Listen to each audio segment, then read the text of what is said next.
The theme or not the theme? I think it depends. Mm-hmm.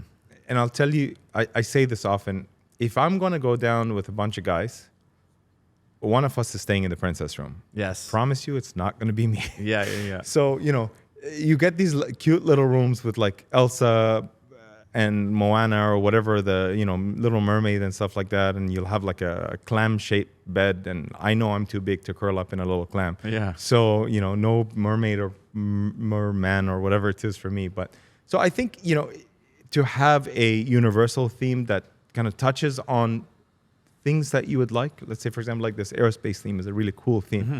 Or, for example, if you're into Star Wars or something, maybe just give some essences of what it is. I agree. Maybe convert the garage into something that looks like you're in a really cool spaceship, rather than, have the characters, plastered all over the wall. I walked into a place and literally every area in the den had a minion in there. And what was really cool about what the designer did was they actually put the owner's kids' names on the minions, and you could actually spot the family members throughout, the wall.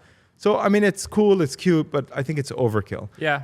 And I think if the novelty of that character dies in a couple of years, you don't want to have an outdated home like that. Yeah, it could be a fad or a phase. I agree fully with that. I think like a subtle touch, like ours is called Villa Vuitton, but we have one Louis Vuitton feature wall. That's it. I like it. We're not screaming everything like Louis Vuitton in the rooms and all that stuff. Like it's super balanced. We just have the one feature wall. So if you want to take that Instagram picture, go ahead. But isn't that funny how the experience is what makes it Instagrammable. Yes. AKA marketable, which will want more and more people to come back to your place. Yep. So I always talk about three key things when it comes to, I guess it applies to marketing anything, your business. It works really well with short-term vacation rentals, which is one, make it relevant. What theme are you going with, or what theme are you not going with? What does it look like? How can you make your property omnipresent? How can it be everywhere for everybody to see? Yes. And then how relevant is it? Or memorable is it?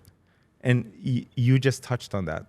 I'm sure a lot of people that are going to want to rent that house are going to want to have that Louis Vuitton experience as well too. So it's great. I like it. Yeah, it's cool. They can't take it home with them. And wasn't that, it's not like a real Louis Vuitton bag. You don't get no loot bag or anything. But even like for influencers, like that's been a popular thing for short-termers. That people just say, hey, stay at my place for a weekend. Post on your socials. Basically, have something to like post about that. Like, oh, I saw this TikToker. That's the Louis Vuitton wall. Like, I want to stay at that house. So it's like just that one, like kind of like a call to action, almost. Just to get people intrigued, because there's a lot of it's a popular play now. A lot of people are doing the short-term stuff. So the experience is really providing that differentiating factor to allow people to net more and get that vacancy, like, the occupying number up and things like that. So, it's a fun game.